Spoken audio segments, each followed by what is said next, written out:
do people this Nate here? This Kev. Yo, we are Games Music Life. So we're back to review this S.G. Lewis project. Dawn. Yeah, man. The EP.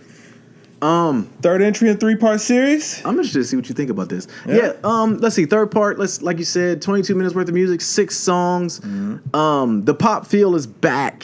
Yeah. I know you didn't like the last one. Okay. Right. I know you didn't care for that one. I was not a fan of Dark. I liked it a little bit more than you did. This one, going into it, like the thing is that to me, like he picked the features that he picked. I think Let It Go flow a little bit better on this one. The one question I always have whenever we listen to S.G. Lewis EP projects is, what in the world does he do? He's like a DJ, producer, arranger. Okay. He's not DJ Khaled though, but see, that's what every time we say DJ, I keep thinking of DJ Khaled. And DJ Khaled doesn't do a damn thing. So I wonder what does S.G. Lewis do? And he doesn't make the beats. He does. He does make the beats. He does, or he at least has a hand in the production. Okay. Yeah. Because the features, I think, kind of was the highlight of it as far as when the singing. Because it did have a really pop feel. It had a very easy listening to. I listened to this album a lot. Really? You know, I found myself listening to it a lot. I found it easy to listen to. I wasn't really paying attention to much what they were saying, but I did like the bop to it. You know, kind of like elevator music, but it was cool. Yeah. It was cool, not in a bad way. I don't want you to feel like it was a bad thing between that. The thing that I could say of the turn as far as I got from it I didn't like was just the fact it's just a lot, just real short. You know, it was in and out.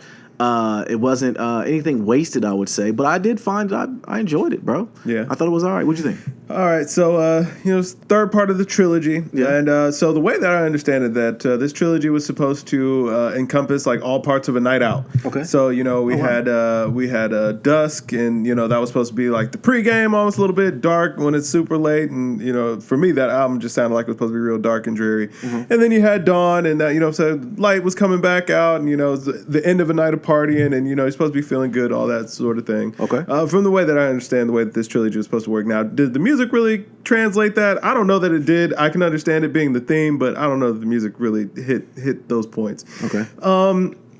I wasn't a fan of Dark, right? Right. And I didn't like the kind of a slower tempo, like the really moody kind of feel to that whole album. And I figured when I knew that he was doing Dawn as kind of being the last entry in the series, that this would be a much more up tempo, upbeat sort of vibe here. Mm-hmm. And we got that. We did get that across this album. Okay.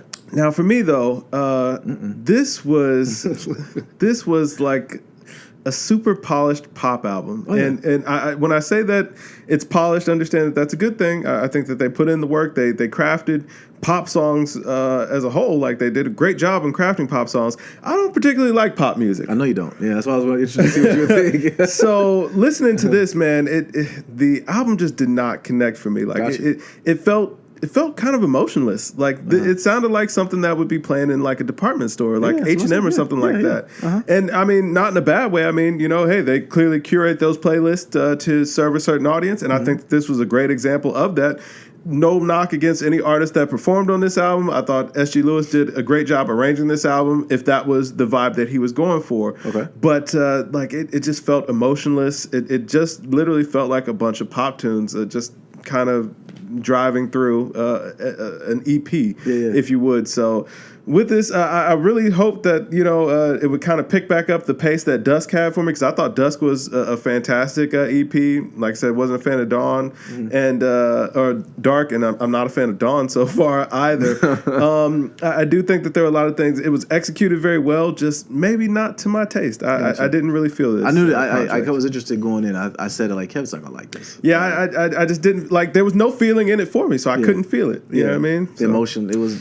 But you think the emotion wasn't there? Yeah, it just felt like just generic pop music. Gotcha. And I think that was maybe what they were going for on the album. And if that's the case, they definitely succeeded. Like, there's nothing wrong with it. Yeah. You know what I mean? Like, stylistically, I feel like they hit the nail on the head. It's just that I didn't like it. Yeah, no, I feel you. I could hear this playing at like a Target ad or something. I'm telling you, H&M, this seems man, on repeat. Or at least put it in the elevator of H&M. Yeah, exactly. Exactly. Me too. 72 for me. Yeah, I was at a 70, man. Okay. I felt like it was well arranged, just not music for me, man. I'm still looking forward to see what S.G. Lewis has to do next. I still, think guy's wildly talented. Yeah. But just this entry wasn't for me, man. I'm going to return to Shiver, and I'm going to stay there for a while. All right, well, SG Lewis fans, get in here, you give it 100. You're absolutely right. So let us know what you guys think. Was I too high, too low? Kev, too high, too low? And we'll go from there. But, yo, I am Nadir. This Kev. Yo, we are Games Music Life, man. Drink more water, people. Peace. Peace.